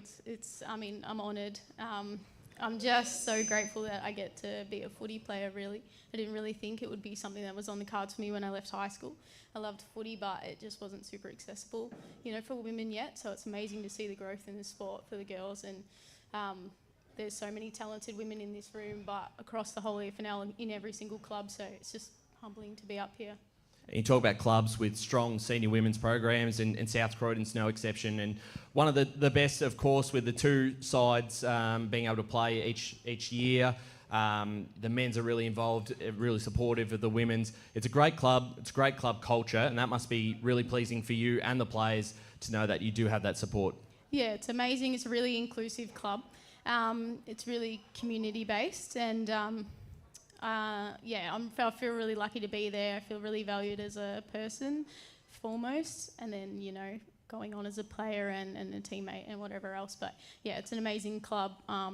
You know, I want to shout out Simon. Simon's an amazing coach, and he's such an advocate for, you know, the women's footy, and that's amazing. And to my girl dogs, you know, that every single girl and every single person I get to play with, you know, they bring so much joy to my life, and they teach me so much, and I couldn't do this, you know, without them. And, you know, to win individual stuff is pretty cool, but I would give it all up to share success with them again and again. So, yeah. And certainly, you mentioned your teammates, and Simon Hammersley, who I think's here tonight, who's done a fantastic job with your side. But one player certainly that we've watched a bit, and between you and her, Tanika Martin, I think between the two, you've scored over 80 goals this season. Probably the best duo in the competition. How good has it been to be playing with her all season this year and playing in a grand final with her too? Yeah, it's amazing. I had to bring her as my date today. Give us a shout out, T. Yeah, she's a legend. We're good mates off the field, but on the field, like we just get each other. We put our heads together, and we tell each other to lock in. And it's just so much fun to play footy with her. And she's such a talented athlete, and she's such an amazing person. So, you know, she's team of the year as well. I got her for full forward. She's down in her pocket, but she's amazing. So. And on the side success, probably one of the best stories of the season, the underdogs going into the grand final against an incredible side who had lost just one game in 2 years, and had such a strong record, and for you guys to go into that grand final as the underdogs. But speaking to you during that week, and everyone involved from Simon down to the group, there was a lot of belief in that group that it didn't matter who was out on the field, that you knew that your game plan was going to stack up on grand final day. Yeah, I mean, obviously the Devils are an incredible program and an incredible group of, you know, women and footballers. So we knew, you know, it's never going to come easy against them. But we had a lot of faith in sort of our system this year. We tried to elevate our football in a lot of ways, and just had faith that if we keep churning it out and keep working on what we know and how we know how to play football, we'll get it done. We've got an amazing group of footballers that can do the job, and, you know, on the day anything can happen. So we were lucky. It is us this year. So good stuff.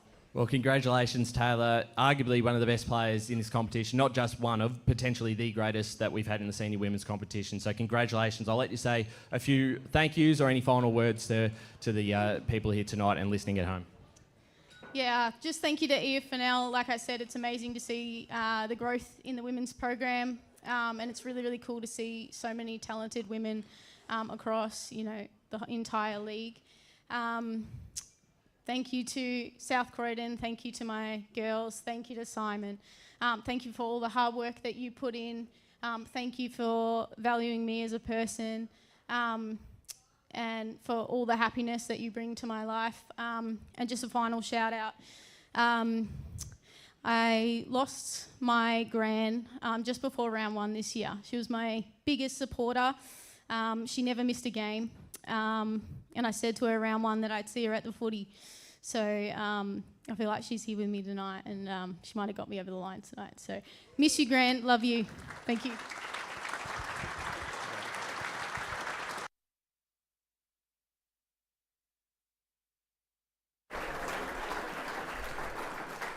Thank you, Taylor. Really well spoken. And certainly will go down as one of the best in the competition. We've got our final award for tonight, the Sir Gilbert Chandler Medal.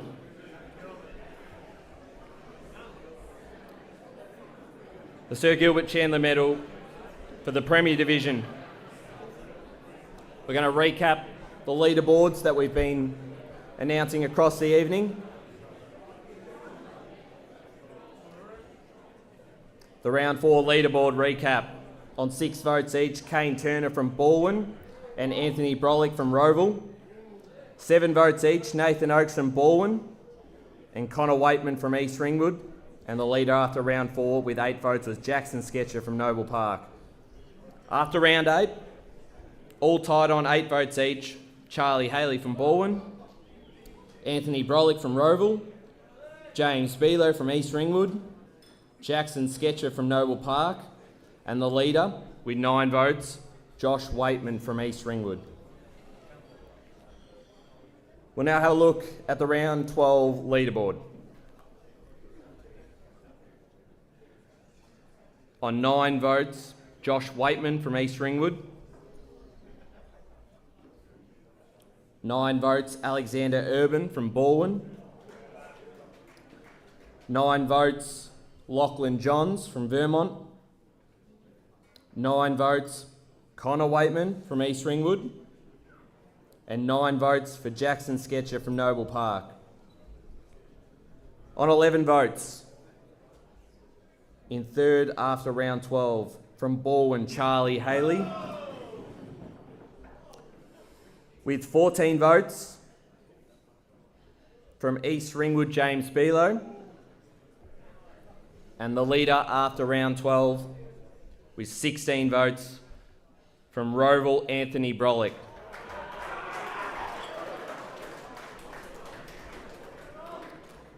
Let's take a look at the round 16 leaderboard.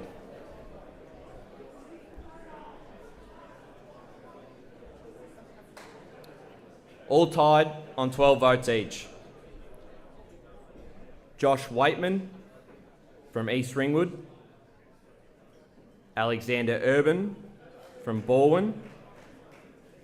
Jackson Sketcher from Noble Park. With 13 votes, Lachlan Johns from Vermont. 14 votes, Charlie Haley from Balwyn. With 16 votes, Anthony Brolick from Roval. And we have a new leader after round 16. 21 votes, James Beelo from East Ringwood.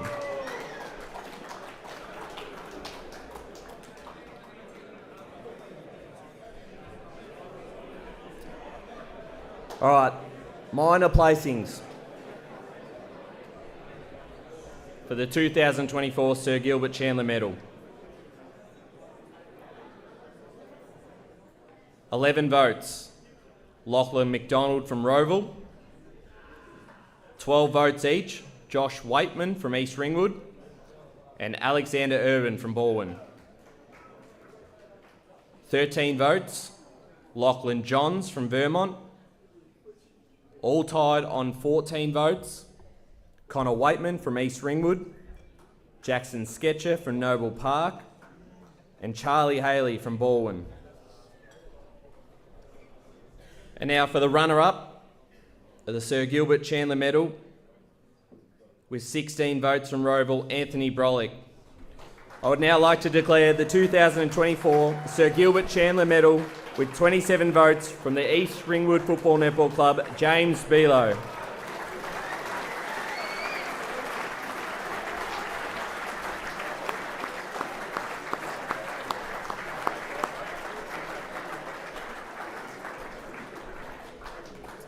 What a season it's been for James, a runaway winner in the Chandler Medal, 11 votes clear in the end.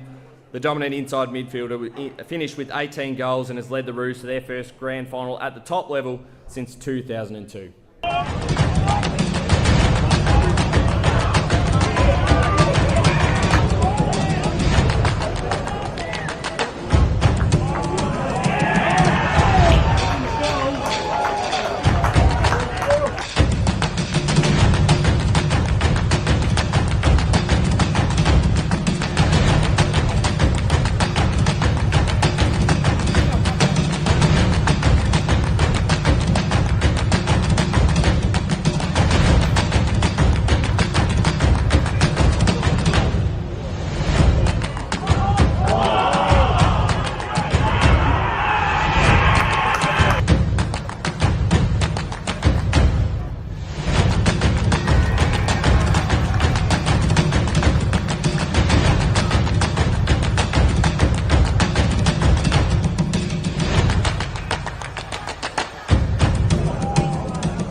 of all.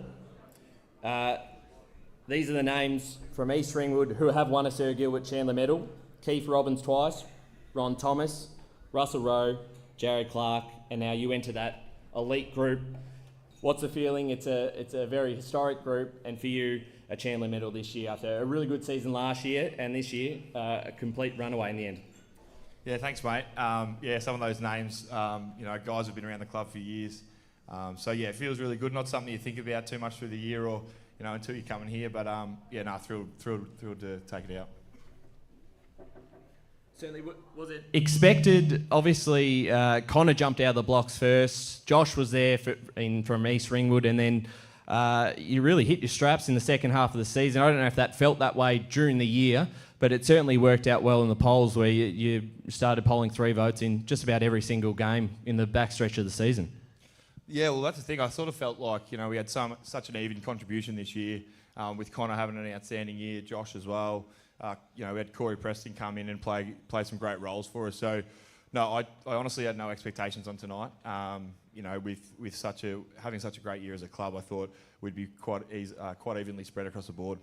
You're absolutely right about that, and of course you mentioned some of those players. And this season, it's been a big success, of course, making a grand final this Saturday. The club's a powerhouse of the league, of course, and a real rich history. Obviously, you won that flag a couple of years ago in Division 1 against Mooroolbark, the big win there to get you back to the Premier Division level. But 2002, the last time the side won at that top level in a big game against East Burwood. To be able to lead out the side this weekend must be really exciting for yourself. Yeah, mate, absolutely. I was talking to some of the guys on our side about our last senior Premier flag, and we'd have half a dozen to a dozen guys who weren't even born when we were playing around that flag. So, no, really exciting. Such an even Premier Division competition now. I think the EFL deserve a lot of credit with the point system and the salary caps. It's as even as I've seen it, and it makes for good footy and good to watch.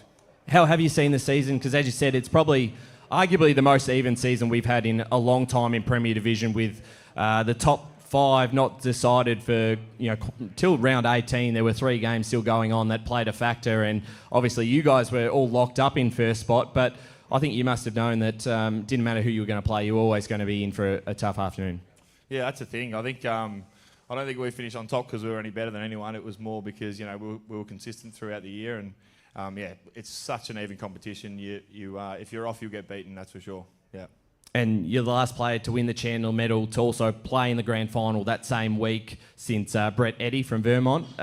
For yourself, did you even think about this coming into the week, or has this been all focused on what is the big day on Saturday? Has this been obviously your key focus running out on Saturday? Yeah, no, absolutely.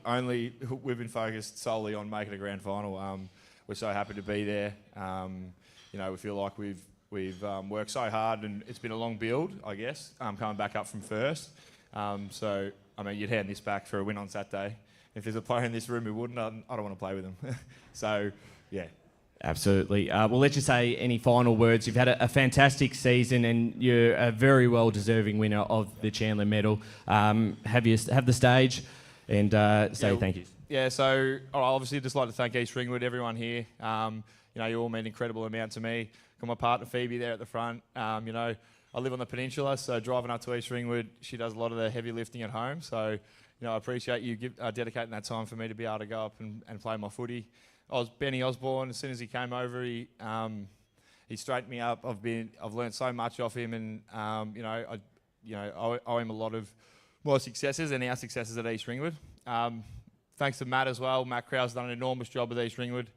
We wouldn't be in the position we're in now without you. And thanks to well done to everyone else winning awards tonight. That's about it. Thank you. Congratulations, James.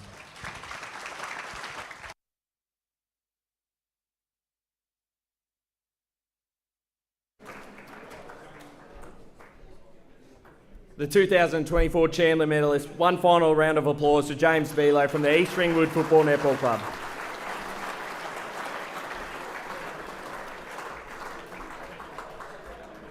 And that wraps up this evening.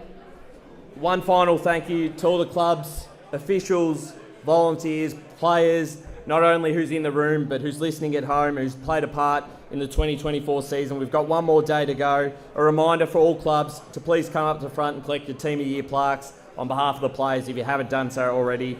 And a big thank you to our naming rights sponsor, Eastland, major community partner, Bendigo Bank, and major sponsors, Car Sales, BJS, MEGT Australia, Yarra Valley Water, Ringwood Mazda, New Balance, and Deakin University. And thanks also to EFNL support sponsors, and thank you to this evening's presenters. Thanks again, everyone, for coming. Enjoy your night, and drive safe.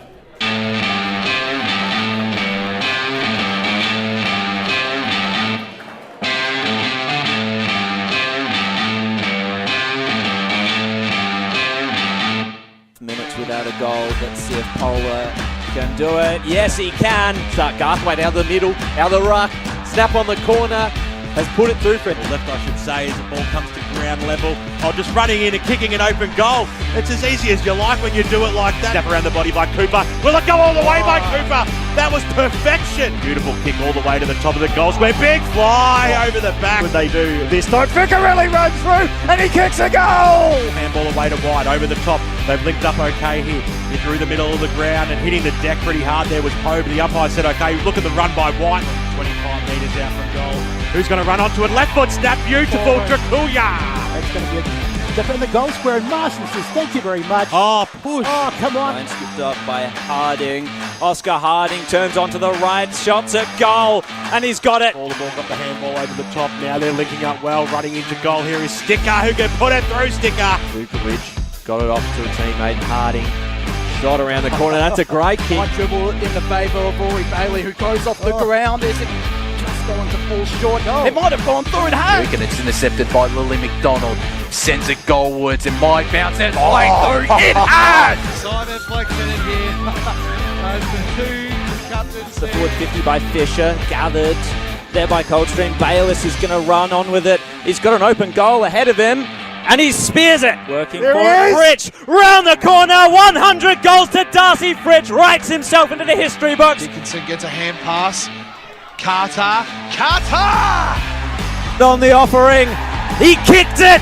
Of course he does. And history is made for Scoresby. And on rushes the crowd. The black and white stripes are up and about in this grand final of 2024. Nobody really saw this one coming. The Tigers again. They just Brady goals out here at Tormore Reserve. There's the siren! Zoe Park going back to back! Unbelievable! This is the final chapter of 2024, boys. You closed it out. Well done. What a legend. Now for the Premiership Cup.